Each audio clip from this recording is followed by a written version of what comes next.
Now we're going to move on to District 1. You want to introduce the District 1 candidates? Well, I'll let them introduce themselves, but first of all, I just want to thank you so much. I want to thank you all for staying with us throughout the day. It's so important, I think, more important than ever, that we get it right when choosing. You get it right when you're voting. And so I just want to thank you, gentlemen, so much for your time, for your belief in this city, and your passion for this city. And that's the thing that we all have in common. And as a reminder, are the questions that Michael will be asking are from the readership, the Daily News, ours from the membership of the Galveston Regional Chamber of Commerce. And it goes by really quickly, so there's not a lot of them. We won't get to all of your questions, but you can certainly email us and we'll make sure that they answer them. So without further ado, we drew names, and I think you drew number 1. So please introduce yourself. You've got a couple of minutes, and thank you again for being here. Good morning. Thank you very much for having me. My name is Douglas Godnage. I'm a lifelong resident of City of Galveston, District 1. I'm 51 years old. I've been a business operator here for the last 20 years.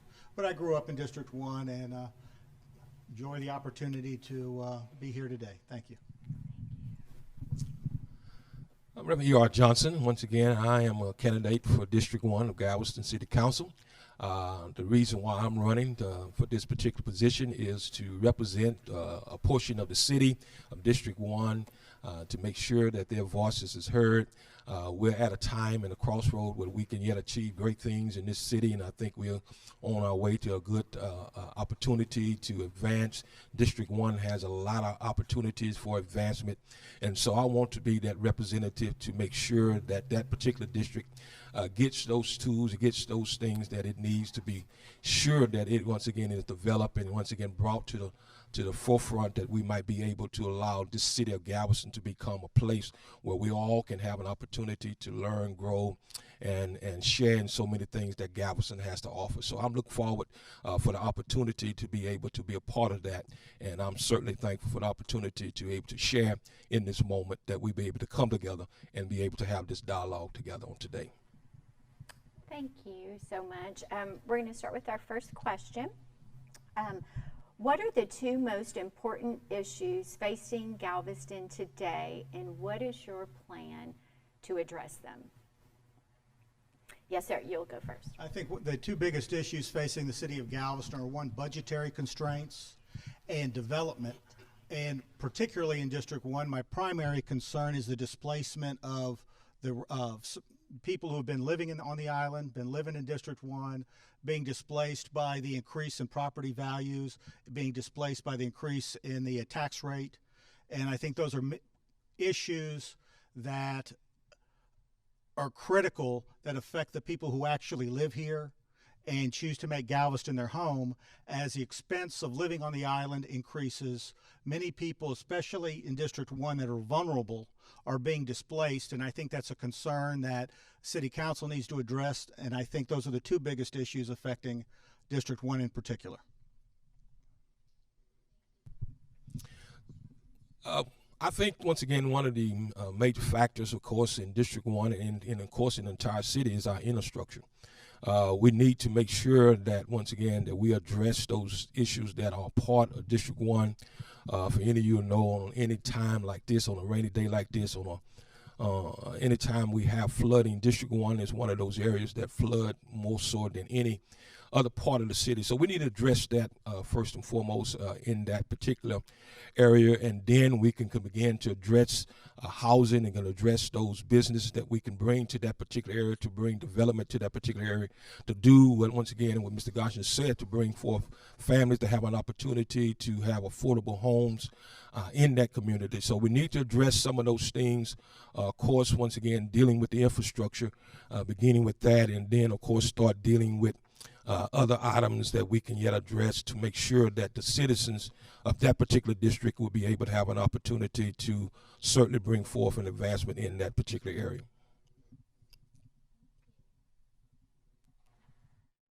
Michael? Before I ask the question, I was remiss in also not mentioning that the 3rd candidate in this race, Terrace Woods, was unable to attend also, so we only have 2 of them.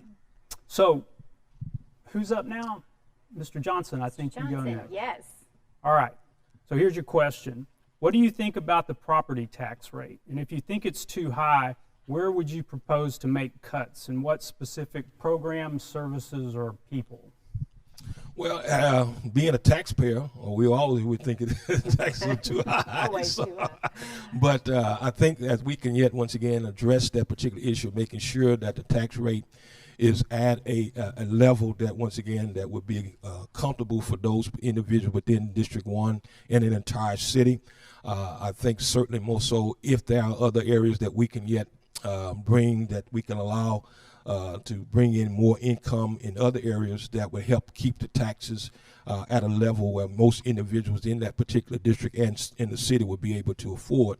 And so we would look forward to any other particular instance where we can yet bring in additional funds from additional areas to make sure that we can keep the tax level at a level that many of us would be certainly comfortable with and be able to allow others, as we know, to be able to afford them. Thank you. Well, I think we're dealing with two issues. One, the tax rate having increased from last year is a major issue, but the next biggest issue is the valuation of the properties that tax rate affects.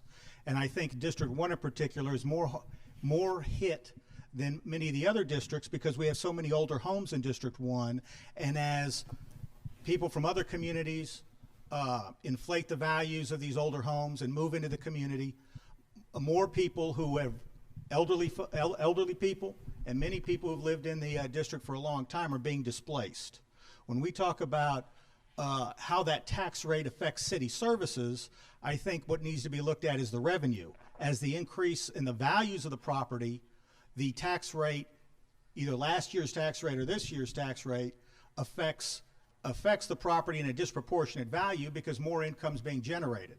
When you ask the question about what city services would be affected by a decrease in the tax rate, well, I think those are budgetary issues, and I think the primary concern that many people are look at is what are the key city services that the people prioritize?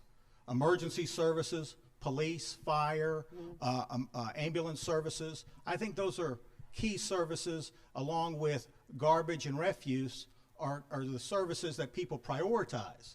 I think the big issue that many people are concerned about that I hear in District 1 is how the city has deviated from priorities and moved into other issues and spent resources on other issues that adversely affect the people who live here on a regular basis and their priorities. So I think much of that has to do with budgetary issues, not cutting city services, but focusing on the city services that the people in our district and the city as a whole prioritize. And I think that's what needs to be the priority. And who goes first now, Mr. Johnson? Mr. Goodnich. Thank you. What is your position on the tourism industry and vacation rentals in Galveston? Well, District 1 has many short-term rental properties within the district, and I think it's an asset. I think the tourism as a whole is an asset. As you look at the development across the whole island, it's a key economic engine for the whole city. But as people come here and visit, and as more people invest in District 1 in particular, many people are being displaced as property values are increasing. And going back to the tax rate, it doesn't matter what the tax rate is. As property values go up, many people who've been living in their homes for 50, 60 years are being adversely impacted. And I think those issues have to be examined when the city allows developers to come in and not develop on the beachfront areas, but as the development moves throughout the community and into the neighborhoods. And I think the neighborhoods need to be protected so people who've chosen to live in their homes, invest in their homes, not as weekend rentals, as short-term rentals, but the people who actually live here, I think they need to be protected. And I think the city needs to take a closer look at the people who are actually here, living here full-time, year-round, and how the short-term rental as a microcosm of the tourist industry has affected the neighborhoods individually. So that needs to be examined by City Council as development's allowed to increase on the island. Thank you. Mr. Johnson, what's your position on the tourism industry and vacation rentals in Galveston? Well, of course, once again, we know that we are island, and so tourism is going to be one of the top priorities on this particular island because of what we have to offer to so many individuals, and of course across the state, across the nation. So I think tourism is going to be one of our top things that we're going to certainly continue to have to address and have to look at. And then when we look at the short-term rentals, then that's going to be another area that's going to keep us once again opportunity to advance and allow many other individuals to also have business opportunities within our city and within our district. And then, of course, once again, we must continue to look at those particular neighborhoods that those particular short rentals are in to make sure that those particular short-term rentals are yet somewhat maintaining the landscape of that particular neighborhood so it won't change the landscape of it. It'll, of course, increase some of the traffic in the neighborhood, but certainly without bringing forth any other additional burden upon the neighborhood. So I think short-term rental is going to be a part of that key element of tourism, as we have the hotel industry that is a major part. And then when we get to the lower level where other families weren't able to come together in short-term rental. So I think that's one of the areas that we certainly will be able to know and continue to address. Who's up next? Mr. Johnson. Okay, so the concept of housing and the troubles with it in Galveston has come up a couple of times, so I'll pose this question. What can or should the city do to help promote creation of middle income or workforce housing on the island?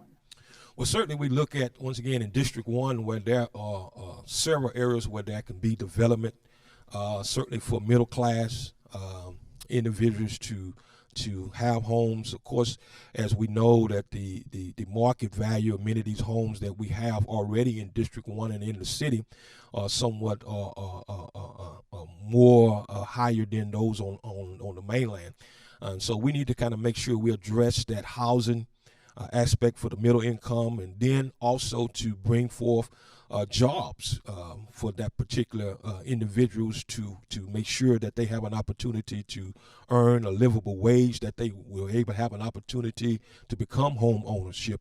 And so we need to make sure that we're looking at certain areas that can be developed for that we might be able to address that need that we surely need in Galveston, is that a middle class a group of individuals who are yet homeowners, who are part of this community, who's paying taxes, who are doing everything they can, and to make sure that they're able to bring their families and raise their families in a wonderful city. Like I had an opportunity to come and raise my family in a wonderful city. And so the same opportunity that I was presented with is what I certainly would allow someone else to have the same opportunity to do also. Mr. Gottnich? I think the biggest issue that we've been hearing about affordable housing in Galveston for the last forever, for a very long time, the biggest issue is jobs. People are not, we're on the end of I-45. If the jobs aren't here, people are going to live where their jobs afford them the opportunity to commute back and forth. The city needs to do more in developing jobs, more than service industry jobs here on the island. Between UTMB and the Port of Galveston and the tourism industry, more needs to be done to develop peripheral jobs supporting those industries here on the island, so people are not living on the mainland and commuting in, and you see it every morning coming up and down I-45 on and off the island at 8 a.m. and at 5 p.m. So if we're going to have middle income people living on the island, which has always been a goal, you can't do it without the people having an opportunity to work on the island, because we're too far away from Houston for people to be commuting into Houston.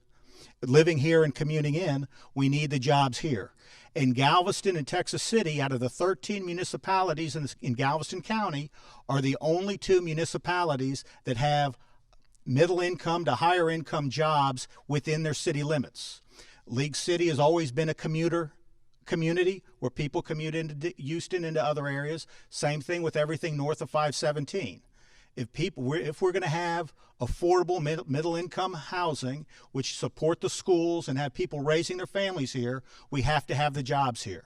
And it was such a blessing in the last year to see in District 1 the incinerator finally demolished and that whole area being remediated from the toxins that leached into the area, so that that area can be developed near Home Depot and near Target, so that area can be utilized for future development.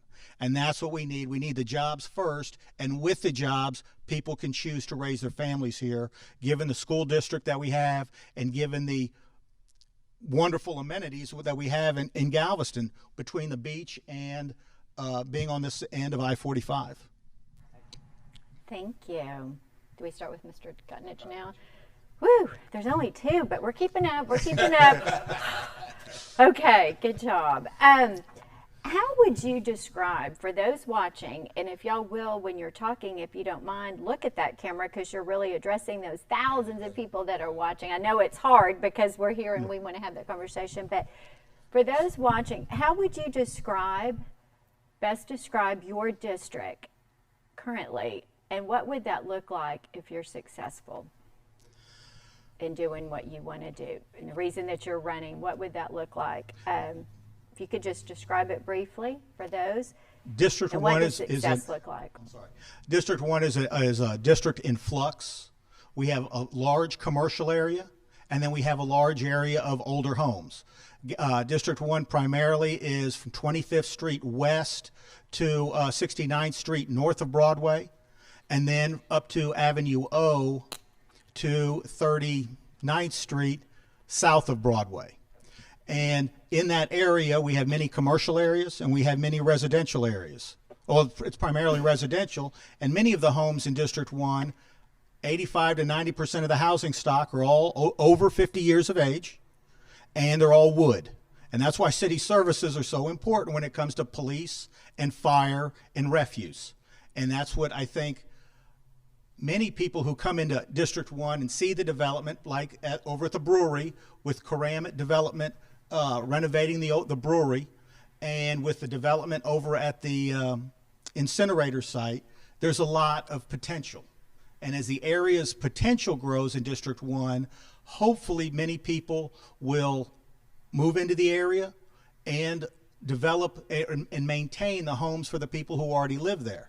But for the people who already live there, they need the support of the city infrastructure to help maintain their homes and make sure it's a clean and safe area. For many years in the 70s and 80s, District 1 north of Broadway, we had many crime problems. And fortunately, through the years, those issues have been addressed. And with the new development, everything can grow as a whole in order to enhance the entire island. So I would describe it as an area influx, and it needs support from the community. Very good. Mr. Johnson?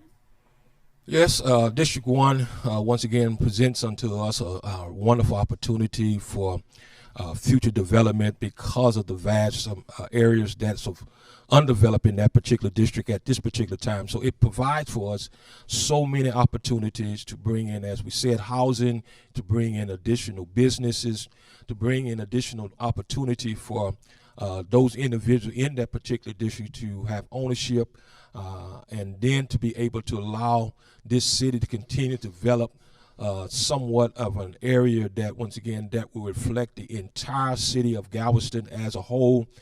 When you're on the east end, it has its identity. You're on the west end, it has its identity. And so District 1 needs an identity that, once again, that reflect an opportunity for those who desire to live in District 1. It presents a wonderful opportunity then for those businesses that desire to operate and bring forth income and jobs. So District 1 would have a vast area that they could begin to develop. And so District 1 has a unique position that would allow it to grow in so many different areas. So that's why we need to make sure that we have a voice, that we be able to be at the table when any type of development is coming into Galveston. There are any jobs that are coming into Galveston. Is there any housing development that's coming to Galveston? District 1 has an opportunity to be a part of that because it offers so many opportunities. We certainly can improve on the neighborhood makeup of it, and so as you see on the east end of District 1, there's been some development in the downtown area, the new fire station on Market Street, and so we would like to see some of that development just come all the way down, all the way down to the areas where, once again, close to the old Oleander property and in that particular area. So we have so many type of opportunities in District 1 that would help us once again bring District 1 to the forefront. Thank you. Who's next? Who's up this time? Ms. Mr. Johnson. Johnson. Yeah. All right. Oh, There's true. That's only an easy two way of to- them, but I still can't keep I track of know. whose turn it is. Mr. Johnson, what do you think about the rates residents pay for utilities such as water, sewer, and garbage collection? And if you think they're too high, what can be done to reduce those costs? Well, once again, those are one of those particular areas where we need, of course, quality water, certainly to make sure of that. And when we start looking at the utilities for the water bills and things, I think that we are, once again, looking at a budgetary item that, once again, that we would have to address to make sure that the city is providing certainly a quality product for the citizens of Galveston, and to be able to know that those particular fees that, once again, that we are increasing or, once again, are being used for those particular items that we are yet raising those particular rates for. And so in so many instances where we have our rates raised, but do we really know where those dollars are actually going? And so we need to make sure that those individuals who certainly want to have that opportunity to address their rates, that we will be able to look at it from a standpoint of making sure that everyone certainly have an opportunity to know when there might be a rate increase, and we certainly know things go up over the time, but certainly knowing that the reason for that rate increase is a legitimate reason, and that it would bring forth a certain impact upon those citizens in District 1. Thank you. I think it's the word that comes to my mind is outrageous. I think the increase in the water rates, I don't think many people understand that the city of Galveston purchases water from other entities and sells it to the citizens of Galveston at a profit. I think water is a basic function of city and municipal government that adversely affects so many people when those rates go up, especially in Galveston where we have so many elderly people and so many economically disadvantaged individuals. When I hear the increase in water rates, I just cringe because it affects so many people adversely. And being the former city secretary and seeing up there, seeing the revenue generated by the water department, it's just an issue that has to be addressed by city council. I think an increase in water rates is just outrageous when it's being sold to the citizens at a profit. And when it comes to garbage and refuse, I think I heard rumors for years, and then it went to city council when they wanted to contract out with a private company for the dumpster service in the city of Galveston. And I think our garbage personnel and our trucks are an valuable asset. That's what the people of Galveston are paying for. Police, fire, emergency personnel, and waste management. And that is a function of city government. I don't think it should be outsourced to any third-party vendor. I think the garbage personnel should remain city employees. The garbage trucks should belong to the citizens of Galveston, and that should be a service that the city provides and no other third party. When I hear of budgetary constraints and it may be cheaper, I look at other communities that try to outsource. It doesn't work. And I think that's what the citizens are paying for, and that's what they want. Great, thank you. And now we're back with you. See, we learned. Last person talking, first one with the question. We're good. Hang in there with us. We don't have a whole lot of time. See how quickly that this moves. As you both know, the Galveston Regional Chamber of Commerce, we represent nearly 800 small businesses. And as you know, the small businesses are really struggling. 75% of those members are very small businesses, under 25 people. How would you, if elected, work with the chamber and work with those small businesses to ensure their future here, that they have the resources and the tools that they need? They're the lifeblood of this community, and I'd like to know how you'll work with us to save those businesses and bring other businesses here. Yes, sir. I think it all comes down to infrastructure, and that's the function of city government. If we provide a safe community from crime, safe community from fires, safe community so at 2 o'clock in the morning when somebody's having a heart attack, an ambulance is going to show up. When we provide city services, providing a clean community with our garbage personnel and our refuse personnel, I think addressing those key elements, that only creates an environment for businesses to flourish. And I believe the chamber comes up with its agenda. The chamber develops an agenda and provides that to city council on a periodic basis. So in supporting businesses, if the city does its role, plays its role, and does its job in creating a safe, stable environment for businesses to flourish, everything flows from that. Because no, I don't believe any business wants to work in a crime-ridden, unsafe environment.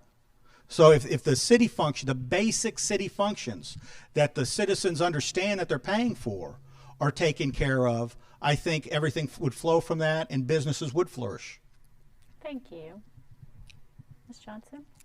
Well, I think once again from the standpoint of being a business owner myself, I think that the city and the small business community certainly need to work hand in hand together because of what the small businesses bring to the table. As once again, you don't get an opportunity to see based upon our tourism, based upon the other industries. Of course, we have the medical side, then we have the port side, and then we also have the tourism side.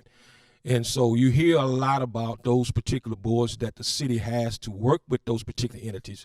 And so I think with the chamber, we have an opportunity also to work along with them to address many of the concerns of the small business community and to make sure that those particular entities have the same opportunity just as many of the other entities in this city are having, to be able to know that we bring so many tax dollars to the table. We have so many opportunities to bring jobs to the city. And so when we yet have a healthy small business community, we certainly can bring about so many different aspects and areas into this particular city based upon those jobs being created by those individuals who have invested in the community themselves and are looking forward to helping someone else also to become a part of this community. So the small business community, I certainly wholeheartedly think that we need to make sure that we have a seat at the table also, to make sure that we also have an opportunity to have the same voice, the same opportunity as any other entity, to make sure that we are yet once again are having our concerns and our needs addressed in such a way that it would be a great benefit to this entire city to know that we have a small business community that is vibrant and healthy and one that will yet achieve great things for us. So as a councilman, what would you do to help solve the island's perennial litter problem? Well, that's one of the issues there where we got to certainly educate a lot of the individuals that are part of the city. And then as far as the litter is concerned, when we have a weekend like we just had, you're going to have litter that's going to come.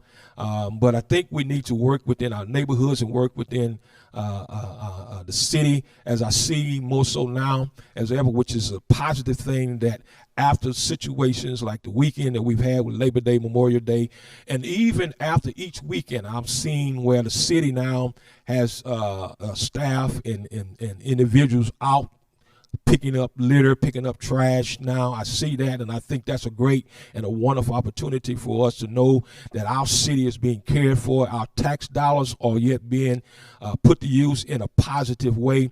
And so I see that as I drive maybe on Sunday mornings. I see that there are city workers picking up litter along the seawall, picking up litter along Broadway. So I certainly know that we are addressing that particular issue at this point, based upon what I've seen, what I've come to be able to look at for myself.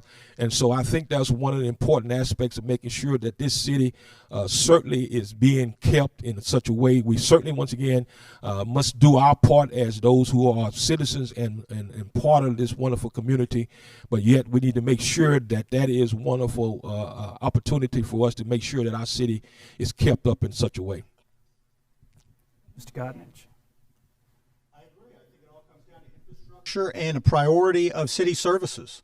When we have Memorial Day and Labor Day and special events throughout the city, I do think the city has made immense strides in addressing those issues.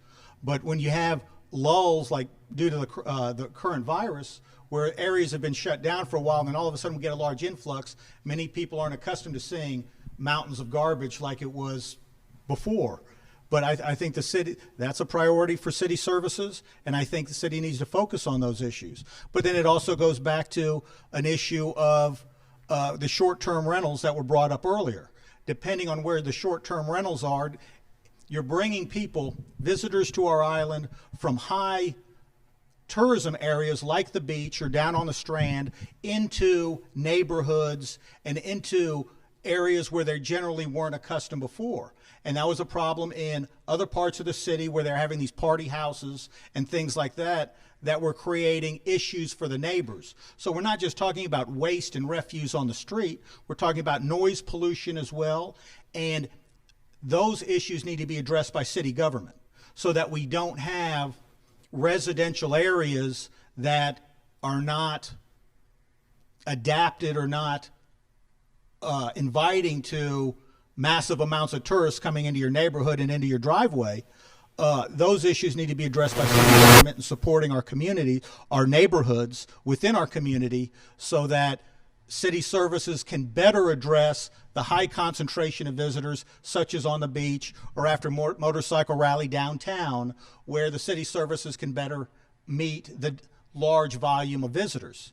But when we have short-term rentals and these party houses and neighborhoods where that aren't accustomed to these things, that's what creates issues all across the city rather than just in certain areas where the city can better address those type of issues. Thank you, sir.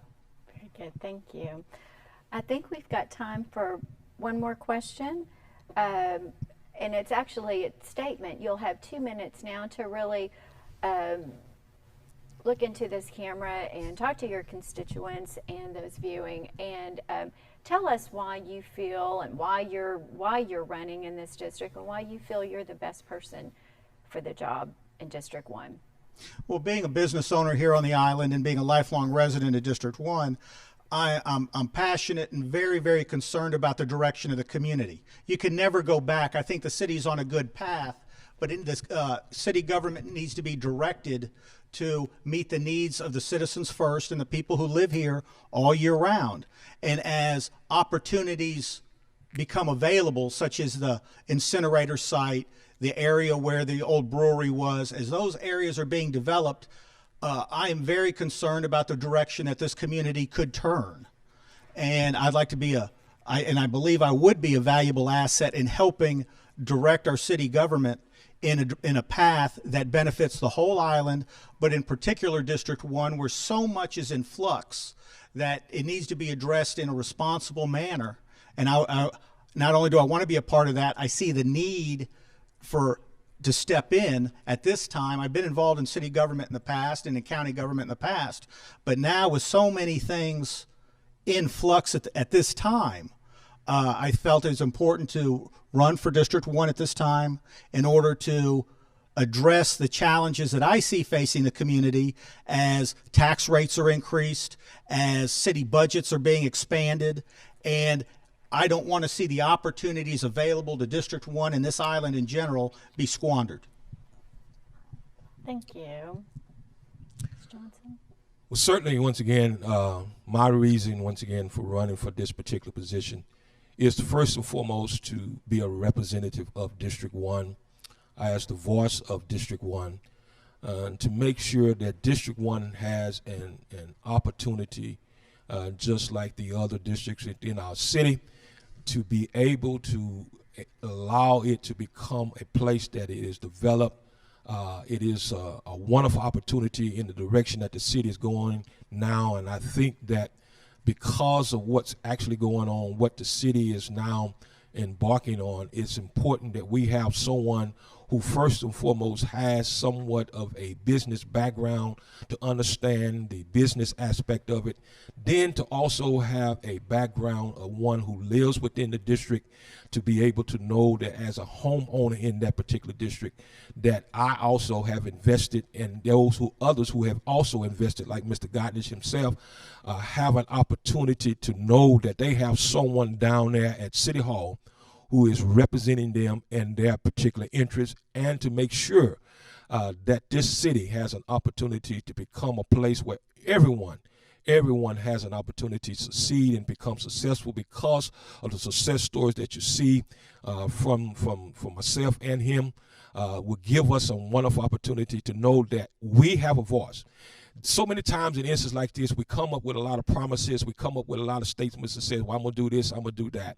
But to be able to not have an opportunity to have your voice heard is, once again, is doing a disservice to you. And so I think as a candidate, I'm one who's going to listen to those constituents of District 1 and the entire city to make sure that your voice is heard, make sure that your concerns are being brought to the forefront, and that you have someone who's going to be willing to stand up, not have any special interest, but to stand up for each and every one of you as your representative.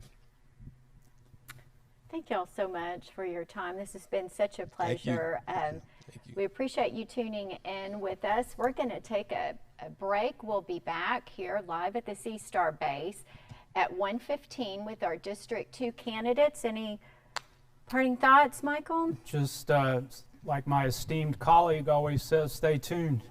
Stay tuned. Join us at 1:15. Thank you, gentlemen, Thank you. for being with us. We appreciate you.